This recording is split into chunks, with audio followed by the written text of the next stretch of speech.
सबको जय मसीह की। आप सबका स्वागत है बाइबल अध्ययन कक्षा में। इन कक्षाओं में हम लोग बाइबल में से दूसरी पुस्तक जो है निर्गमन की पुस्तक, उसमें हम अध्ययन कर रहे हैं, जिसे मूसा के द्वारा लिखा गया। अध्ययन को सरल बनाने के लिए हमने इसको 3 भाग में बांटा था। सबसे पहला भाग निर्गमन, जो पहले से लेकर 18 अध्याय तक है। उसके बाद व्यवस्था 19 से 24 अध्याय तक। और इसका तीसरा भाग जो है वो है मिलाप का तंबू, जो 25 से 40 अध्याय तक है। और पिछली क्लासेस में हमने निर्गमन के बारे में सीखा और हमने व्यवस्था के बारे में भी हमने सीखा। और इस कक्षा में हम मिलाप के तंबू के बारे में हम पढ़ेंगे। मिलाप के तंबू के बारे में हम 25 अध्याय से हम लोग 40 अध्याय तक पढ़ते हैं। और वो स्थान बनाया गया था परमेश्वर से मिलने के लिए, उनकी महिमा करने के लिए और उनसे बातचीत करने के लिए। हम देखते हैं कि इजरायली लोगों को व्यवस्था दी गई एक बड़ी जिम्मेदारी के साथ कि उन व्यवस्था पे वो चलें और हर एक चीज़ें जो उसमें लिखी है उनके अनुसार वो अपने जीवन को बिताएं। इसलिए एक स्थान चाहिए जहाँ पे वो परमेश्वर से मिल सकते हैं, उनसे बातचीत कर सकते हैं।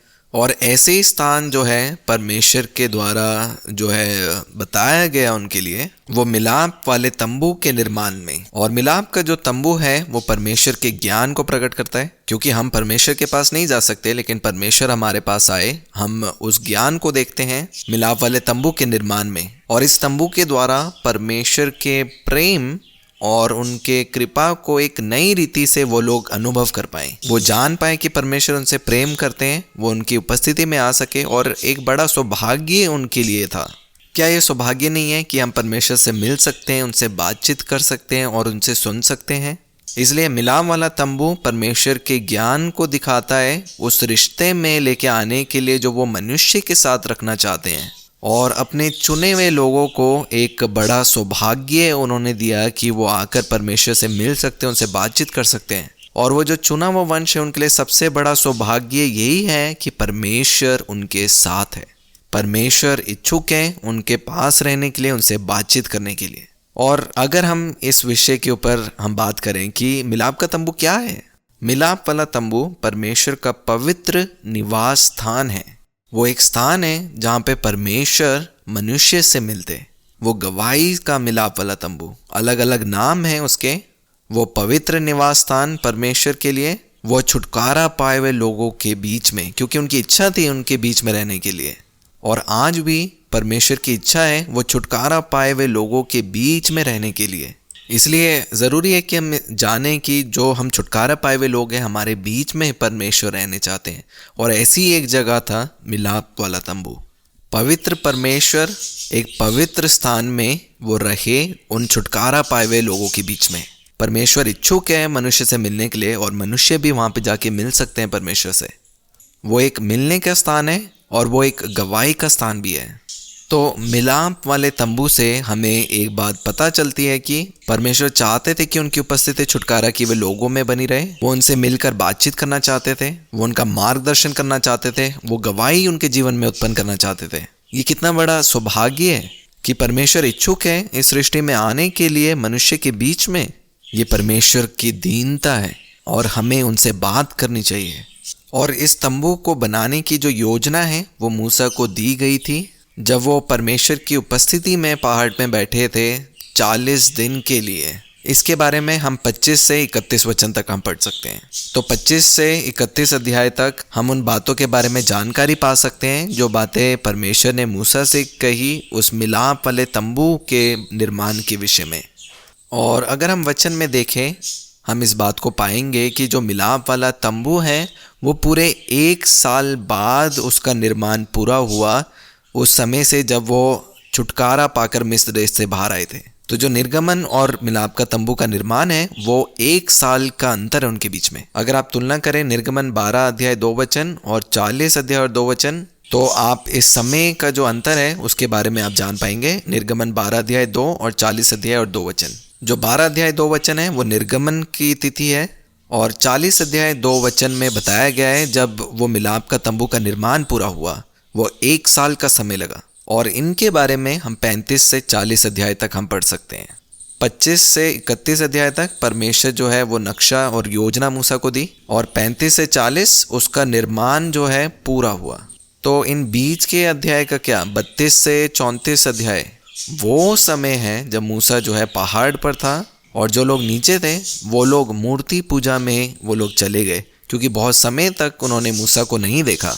क्योंकि मूसा को नीचे आने में देरी हुई, वहाँ पे जो लोग हैं वो मूर्ति पूजा में चले गए और उसके द्वारा जो निर्माण था मिलाप का तंबू उसमें भी समय लगा। और ये बातें हम 32 से 34 अध्याय तक पढ़ सकते हैं। मैं दोबारा से बताऊंगा, 25 से 31 अध्याय तक परमेश्वर ने वो नक्शा मूसा को दिया। 32 से 34 अध्याय में हम देखते हैं कि लोग कैसे मूर्ति पूजा में चले गए, और 35 से 40 अध्याय में देखते हैं हम मिलाप के तंबू के निर्माण पूरा होता है। और मिलाप का तंबू एक ऐसा विषय है जो बाइबल में बड़े विस्तार के रूप में बताया गया है। तो कह सकते हैं बाइबल में सबसे जो महत्वपूर्ण एक विषय जो है वो है मिलाप का तंबू। और बाइबल में कुल 50 अध्याय हम पा सकते हैं मिलाप के तंबू के बारे में। और अगर मैं आपसे पूछूं कि बाइबल में कुल मिलाकर कितने अध्याय हैं पूरी बाइबल में, वो है 1189, 1189। तो इन 1189 अध्यायों में से 50 अध्याय जो हैं वो विस्तार में मिलाप के तंबू के बारे में बताते हैं। तो ये एक महत्वपूर्ण विषय है, व्यवस्था महत्वपूर्ण है, और उससे भी ज़्यादा मिलाप का तंबू। निर्गमन की पुस्तक में हम 13 अध्याय पाते हैं जो मिलाप के तंबू के बारे में बताते हैं। लय व्यवस्था में हम 18 अध्याय पाते हैं। गिनती में हम 13 अध्याय, व्यवस्था विवरण में 2 अध्याय, और इब्रानियों की पत्री में 4 अध्याय। इसको अगर हम जोड़ेंगे तो ये कुल 50 है। अगर आप पूछेंगे 50 अध्याय कहाँ पे हैं, ये निर्गमन से लेकर इब्रानियों की पत्री हमें मिलते हैं। निर्गमन में 13 अध्याय, लय व्यवस्था में 18 अध्याय, गिनती में 13 अध्याय, व्यवस्था विवरण में 2 अध्याय, और इब्रानियों की पत्री में 4 अध्याय, जो सिर्फ मिलाप के तंबू के बारे में बताते हैं। इसलिए एक बहुत महत्वपूर्ण विषय है। 50 अध्याय जो है मिलाप के तंबू के बारे में बताते हैं कुल 1189 अध्यायों में से। और इसका जो नक्शा है ये परमेश्वर के द्वारा बनाया गया था कुछ सत्यों को प्रकट करने के लिए। उसकी जो रूपरेखा है वो परमेश्वर के द्वारा बनाई गई थी, और वो बनाई गई थी इस रीति से कि वो कुछ आत्मिक सत्यों को मनुष्य में प्रकट करें। ये उन चीज़ों के नमूने पर बनाया गया था जो स्वर्ग में दिखाई गई थी। अगर हम इब्रानियों की पत्री 9 अध्याय और उसके 23 वचन को देखें तो वहाँ पे इस प्रकार लिखा है कि आवश्यक है कि स्वर्ग में की वस्तुओं के प्रतिरूप में इन्हें बनाएं। ये ऐसे कह सकते हैं कि स्वर्गीय वस्तुओं की प्रतिबिंब में इन्हें बनाएं। तो जो मिलाप के तंबू के निर्माण में हम चीज़ें देखते हैं वो जो स्वर्ग में वस्तु है उसका प्रतिरूप हम देखते हैं।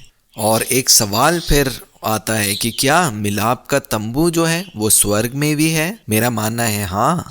और इसको समझने के लिए ज़रूरी है कि आप प्रकाशित वाक्य आप पढ़ें। जब हम प्रकाशित वाक्य पढ़ते हैं वहाँ पे लिखा है कि वो जो मिलाप का तंबू है वो खुल गया। इसलिए स्वर्ग के मिलाप के तंबू के प्रतिरूप में हम देखते हैं इस मिलाप के तंबू को बनाया गया। और इन चीज़ों को वो लोग देखने पाए जब इसका जो निर्माण है वो पूरा हुआ मूसा और इजरायली लोगों के द्वारा। इसमें भी हम यीशु मसीह को और यीशु मसीह के कामों को या यीशु मसीह के कार्य को हम देख सकते हैं। जैसे व्यवस्था है वैसे ही मिलाप का तंबू भी इशारा करता है यीशु मसीह की ओर। वो यीशु मसीह के व्यक्तित्व को और उनके कामों के बारे में बताता है। तो मिलाप का जो तंबू है उसको भी 3 भाग में हम बांट सकते हैं। अगर आप मिलाप के तंबू के बारे में पढ़ेंगे तो आप जानेंगे उसके 3 भाग हैं, और वहाँ पे देखते हैं हम 7 वस्तुएं भी हैं। तो 3 भाग हैं और 7 वस्तुएं हैं। मिलाप वाले तंबू के 3 भाग हैं, बाहरी आंगन, पवित्र स्थान और अति पवित्र स्थान। मैं फिर से दोहराऊंगा, वो बाहरी आंगन, वो पवित्र स्थान और अति पवित्र स्थान। ये हमारा तरीका है देखने के लिए, लेकिन अगर परमेश्वर इसे देखेंगे तो वो है अति पवित्र स्थान और पवित्र स्थान और बाहरी आंगन। तो बाहरी आंगन में 2 वस्तु हैं, उनके नाम है होम बलि की वेदी और दूसरा पीतल की होदी। जो होम बलि की वेदी थी वे जलाए गए बलिदान अर्पित करने के लिए थी। मेरी आशा है कि आप जानते हैं कि यीशु मसीह थे जो मेरे और आपके लिए बलिदान बने, और उन्होंने अपनी स्वयं इच्छा से अपने आप को उस होम बलि की वेदी में दे दिया। और होम बलि की वेदी के बारे में आप निर्गमन और उसके 27 अध्याय 1 से 8 वचन तक आप इसके बारे में पढ़ सकते हैं कि वो कैसे जलाई हुई भेंट के बलिदान के लिए बनाई गई थी। और दूसरी जो वस्तु है वो है पीतल की होदी। वो याजक लोगों के हाथ पैर धोने के लिए थी, इससे पहले वो पवित्र स्थान में जाएं। निर्गमन में 30 अध्याय और उसके 18 वचन में आप देख सकते हैं पीतल की होदी बनाई गई कि याजक लोग पवित्र स्थान जाने से पहले अपने हाथ पैर धोए। तो ये जो 2 वस्तु थी ये बाहरी आंगन में थी। और जैसे आप पवित्र स्थान में जाएंगे वहाँ पे 3 वस्तुएं जो हैं वो रखी थी। उसमें से पहली वस्तु जो है वो है सोने की दीवट, और दूसरी वस्तु जो है वो है पवित्र मेज, और तीसरी वस्तु जो है वो है धूप वेदी। ये हैं 3 वस्तुएं उस पवित्र स्थान में। जो सोने की दीवट है वो यीशु मसीह को दर्शाता है, जैसे यीशु मसीह जगत की ज्योति हैं। निर्गमन 25 अध्याय 31 से 40 वचन में हम देख सकते हैं इसके बारे में। पवित्र मेज के बारे में हम 25 अध्याय और 23 से 30 वचन तक देख सकते हैं। वो भी एक चिन्ह है यीशु मसीह का कि कैसे यीशु मसीह जो हैं वो जीवन की रोटी हैं। और तीसरा जो धूप की वेदी है, जो हम निर्गमन 30 अध्याय और 1 से 10 वचन तक पढ़ सकते हैं, वो एक चिन्ह है कि यीशु मसीह हमारे लिए मध्यस्थता करते हैं। यीशु मसीह मेरे और आपके लिए परमेश्वर के सामने मध्यस्थता करते हैं। तो 3 वस्तुएं हैं पवित्र स्थान में। वो 3 वस्तुएं हैं सोने की दीवट, दूसरी है पवित्र मेज, और तीसरी है धूप वेदी। यीशु मसीह जगत की ज्योति हैं, यीशु मसीह जीवन की रोटी हैं, और मसीह की मध्यस्थता की सेवकाई। और पवित्र स्थान के बाद अति पवित्र स्थान है, और जो अति पवित्र स्थान है वहाँ पे हम 2 वस्तुओं को पाते हैं, वाचा का संदूक और दूसरा प्रायश्चित का ढकना। वाचा का जो संदूक है वो चिन्ह है परमेश्वर की उपस्थिति का, और प्रायश्चित का जो ढकना है वो चिन्ह है परमेश्वर हमसे बात करते हैं। और हमारे बात करने से ज़्यादा वो एक सुनने का स्थान है जो परमेश्वर कहते हैं, क्योंकि बहुत से बातें हैं जो परमेश्वर करते हैं और वो चाहते हैं कि हम उन बातों को सुने। इसलिए वाचा का संदूक और प्रायश्चित का ढकना, अगर इसे साथ में हम देखें तो 3 भाग हैं मिलाप के तंबू के। वो है बाहरी आंगन, पवित्र स्थान और अति पवित्र स्थान। और वो 7 वस्तुएं हैं होमबलि की वेदी, पीतल की होदी, सोने की दीवट, पवित्र मेज, उसके बाद धूप की वेदी, उसके बाद वाचा का संदूक, और आखिरी प्रायश्चित का ढकना। और अगर मैं इन सब चिन्हों को जो है अगर मैं एक शब्द में अगर बयान करना चाहूँ, तो जो होमबलि की वेदी है वो हमारे उद्धार को दिखाता है, जो पीतल की होदी है वो हमारे शुद्धिकरण को दिखाता है। होमबलि की वेदी हमारे उद्धार को दिखाती है और पीतल की होदी हमारे शुद्धिकरण को। सोने की दीवट यीशु मसीह को जगत की ज्योति के समान दिखाती है, जैसे यीशु मसीह ने कहा तुम भी जगत की ज्योति हो। और वो चाहते हैं कि हमारे उन अच्छे कामों को देखकर वो जो ज्योति हमारे अंदर है वो चमके। इसलिए मैं और आप भी चुने गए हैं ज्योति के समान इस संसार में, और यही वो सोने की दीवट का चिन्ह है। और वो जो पवित्र मेज है वो चिन्ह है इस बात का, वो कहती है कि वो जीवन की रोटी को खाओ, जो परमेश्वर का वचन है। इसलिए हमने उस परमेश्वर के वचन पे चलना है, क्योंकि वो जीवन की रोटी के समान है जो स्वर्ग से आई। और जो धूप की वेदी है वो प्रेरणा को दिखाती है हमारे प्रार्थना के जीवन को, क्योंकि यीशु मसीह जो है हमारे लिए वो मध्यस्थता की सेवकाई करते हैं 24 घंटे परमेश्वर पिता की दाहिनी हाथ में बैठकर। और वैसे ही मुझे और आपको भी वो मध्यस्थ की सेवकाई जारी रखनी है उस जगह में। और ये चिन्ह है धूप की वेदी की। जो वाचा का संदूक है वो परमेश्वर के अधिकार को दिखाता है और यीशु मसीह के अधिकार को वो दिखाता है। और प्रायश्चित का जो ढकना है वो महत्वपूर्णता को दिखाता है परमेश्वर की आवाज़ को सुनने के लिए, कि ज़रूरी है हम उनसे रोज सुने। तो हर एक ये जो वस्तुएं हैं ये हमारी आत्मिक जीवन से जुड़ी हुई हैं। हमें उद्धार ज़रूरी है, शुद्धिकरण ज़रूरी है, जगत की ज्योति के समान चलना है, उस जीवन की रोटी में एक होना है, वो प्रार्थना का जीवन बिताना है, हमें उस अधिकार के साथ चलना है जो परमेश्वर ने यीशु मसीह के रूप में अब मेरे और आपके अंदर रखा है। और हमें वो परमेश्वर का जो वचन है वो प्रतिदिन हमें सुनना है। और इसी रीति से ये एक मार्गदर्शन है हमारे आत्मिक जीवन के चलने के लिए। छुटकारा पाकर इन चीज़ों में चलना ज़रूरी है। हम जो सामग्री मिलाप के तंबू के निर्माण में उपयोग हुई उसे भी देख सकते हैं। वो है बाबुल की लकड़ी, सोना, चांदी और पीतल, महीन मलमल, जानवरों की खाल से बनाए गए आवरण और अन्य चीज़ें जो सभी एक चिन्ह के समान है। इन सब के आत्मिक मतलब है और मैं सभी को नहीं समझाऊंगा क्योंकि कुछ होमवर्क देना ज़रूरी है, तो आप होमवर्क कर सकते हैं इन सभी वस्तुओं में। ये कुछ बुनियादी बातें हैं जो हमें मिलाप के तंबू के बारे में याद रखनी है। और इससे पहले हम निर्गमन की कक्षा को समाप्त करें, इस बात के ऊपर मैं फिर से रोशनी डालना चाहता हूँ कि निर्गमन की पुस्तक में परमेश्वर का जो प्रकाशन है और यीशु मसीह के प्रगटीकरण में जो चिन्ह के समान दिया गया है, क्योंकि हमने निर्गमन की पुस्तक पढ़ी, हमने निर्गमन व्यवस्था और मिलाप के तंबू के बारे में पढ़ा। ये 3 भाग जो हैं हमने निर्गमन की पुस्तक में हमने पढ़ा और सीखा, और इसके समाप्ति में एक चीज़ के बारे में आप लिख सकते हैं जो परमेश्वर ने अपना प्रगटीकरण जो किया निर्गमन की पुस्तक में, उसमें से 4 जो है आपको याद रखनी है। अगर हम 3 अध्याय और 14 वचन देखें, परमेश्वर अपने आप को प्रकट करते हैं, मैं हूँ जो हूँ। क्योंकि जब मूसा ने पूछा कि आप कौन है, आपका क्या नाम है, परमेश्वर ने कहा मैं यहोवा हूँ, और यहोवा का मतलब है मैं जो हूँ वो हूँ। इसका मतलब परमेश्वर जो है अनंत है, वो सामर्थी है, वो सर्वशाली, सर्वशक्तिमान और सर्वज्ञानी परमेश्वर है। और ये अर्थ है यहोवा का, मैं जो हूँ वो हूँ। एक और प्रकाशन परमेश्वर का हम देख सकते हैं निर्गमन उसका 15 अध्याय 26 वचन में, जो है यहोवा राफा। हमने इस वचन को पहले पढ़ा था, मेरी आशा है कि आपको याद है। ये यहोवा राफा मतलब मैं वो परमेश्वर हूँ जो तुम्हें चंगा करता हूँ। मैं एक चंगा करने वाला परमेश्वर हूँ, मैं तुम्हें चंगा करता हूँ, मैं यहोवा राफा हूँ। तीसरा प्रकाशन हम पढ़ सकते हैं निर्गमन 17 अध्याय और 15 वचन में, जहाँ पे हम युद्ध के बारे में पढ़ते हैं अमेलकियों और इजराइलियों के बीच में, जिसने यहोशू ने नेतृत्व किया था। मूसा, हारून और हूर पहाड़ी की चोटी पर गए प्रार्थना करने के लिए, और परमेश्वर ने उन्हें विजय दिलाई और वहाँ पे एक वेदी की स्थापना करी जिसका नाम रखा गया यहोवा निसी। यहोवा निसी जिसका अर्थ है यहोवा मुझे विजय दिलाने वाला, या यहोवा मेरी विजय का झंडा है। मैं जो हूँ वो हूँ, मैं यहोवा हूँ जो तुम्हें चंगा करता हूँ, और यहोवा मेरे विजय का झंडा है। और आखिरी जो प्रकाशन के बारे में हम पढ़ सकते हैं निर्गमन 34 अध्याय 6 वचन में, जब परमेश्वर जो है वो मूसा से बातचीत कर रहे थे, ऐसे जैसे एक मित्र दूसरे मित्र से बात करता है, उस सीने पर्वत के ऊपर। वहाँ पे परमेश्वर ने अपना नाम प्रकट किया, उन्होंने अपने नाम की घोषणा करी, वो है यहोवा एल। इसका मतलब है मैं ईश्वर हूँ, मैं दयालु हूँ, मैं अनुग्रहकारी, धीरजवंत और अति करुणा में और सत्य हूँ। इन सभी चीज़ों को मिलाकर तो अलग अलग तरीके से परमेश्वर का प्रकाशन हम यहाँ पे देख सकते हैं।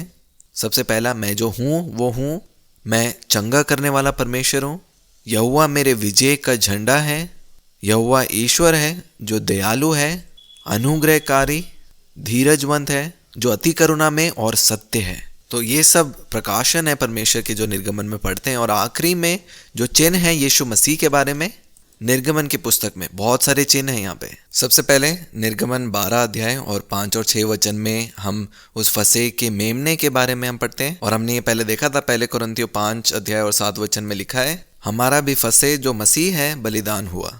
इसलिए फंसे का जो मेमना है वो एक चिन्ह है यीशु मसीह को जो प्रकट करता है। निर्गमन 17 अध्याय और 6 वचन में हम पढ़ते हैं उस चट्टान के बारे में। वो चट्टान भी यीशु मसीह का प्रतीक है। अगर हम पढ़े पहले कुरिन्थियों की पत्री उसका 10 अध्याय और 4 वचन, वहाँ पे इस प्रकार लिखा है, और सबने एक ही आत्मिक जल पिया क्योंकि वह उस आत्मिक चट्टान के पीते थे जो उनके साथ साथ चलती थी, और वह चट्टान मसीह था। तो वो जो चट्टान है वो प्रतिरूप है यीशु मसीह का। और निर्गमन उसके 16 अध्याय और 4 वचन में हम पढ़ते हैं, हम उस मन्ने के बारे में पढ़ते हैं जो आकाश से गिरा। अगर हम यूहन्ना का सुसमाचार उसका 6 अध्याय 35 वचन और उसका 51 वचन पढ़ते हैं कि यीशु मसीह ने इस बात को कहा कि जीवन की रोटी मैं हूँ, कि जीवन की रोटी मैं हूँ जो स्वर्ग से उतरी है, और जो कोई इस रोटी में से खाता है वो युगानुयुग के लिए जिएगा। तो वो रोटी जो स्वर्ग से उतरी सबके लिए, अनंत जीवन के लिए, क्योंकि वो जो रोटी जो मन्ना वहाँ पे इजराइली लोगों ने खाया था वो सब मर गए, लेकिन अगर हम जीवन की रोटी जो यीशु मसीह है उसमें से खाएंगे तो हम अनंत जीवन पाएंगे। उसके बाद वो जलती हुई झाड़ी, मिलाप का तंबू, उन सभी में यीशु मसीह का एक चिन्ह है। मूसा और हारून में भी इस बात को हमने पहले सीखा था। इब्रानियों की पत्री उसका 3 अध्याय 1 वचन में लिखा है इस प्रकार कि यीशु मसीह हमारा प्रेरित और हमारा महायाजक है। प्रेरित और याजक तो मूसा और हारून दोनों साथ में यीशु मसीह का चिन्ह है। तो ये सारे जो थे ये यीशु मसीह का प्रतिरूप या चिन्ह है निर्गमन की पुस्तक में, जिनके बारे में भी हमने पढ़ा। इससे पहले हम समाप्त करें, आप मूसा के जीवन के बारे में अगर पढ़ें तो अच्छा है। जो महान छुटकारा कराने वाला, जिन्हें कहा गया 120 साल वो जिए, जिनके जीवन को हम 3 भाग में बांट सकते हैं। पहले 40 साल तक उन्होंने कोई और पहचान में जिए, क्योंकि वो मिस्र देश में वहाँ महल में रहते थे और अपनी पहचान के बारे में नहीं जाना था। लेकिन उसके बाद के 40 साल वो मिदान देश में रहे और उन्होंने पाया कि वो कुछ भी नहीं है। और परमेश्वर मूसा को वहाँ मिले और उसके बाद के 40 साल परमेश्वर ने मूसा को बताया कि क्या कार्य होता है जब एक जन जानता है कि मैं कुछ भी नहीं हूँ। एक कुछ भी नहीं सब कुछ बन सकता है परमेश्वर के द्वारा। और इस बात को मूसा ने उन आखिरी 40 सालों में जाना जिसमें उसने नेतृत्व किया इजराइलियों को छुड़ाने के लिए मिस्र देश से बाहर उस वादा की भी भूमि की ओर। और वो परमेश्वर के द्वारा गाड़े गए और इकलौते शायद जो परमेश्वर के द्वारा गाड़े गए। और उनके रूपांतर को हमने देखा उस पहाड़ी में जहाँ पे यीशु मसीह थे। तो ये अच्छा है अगर हम मूसा के जीवन के बारे में अगर हम पढ़ें। और हम एक और बारी इसमें हम नज़र डालेंगे जब हम व्यवस्था विवरण की पुस्तक को जब हम पढ़ेंगे और हम उसके बारे में जानेंगे। तो ये जो था वो निर्गमन की पुस्तक के बारे में था। मेरी आशा है कि आप इसे समझे हैं बेहतर रीति से, शुरुआत से लेकर अंत तक। निर्गमन, व्यवस्था और मिलाप का तंबू। परमेश्वर पिता आप सबको आशीष दे। अगली कक्षा में हम लय व्यवस्था के बारे में सीखेंगे और हम सब अगली कक्षा में मिलेंगे। परमेश्वर पिता आप सबको आशीष दे।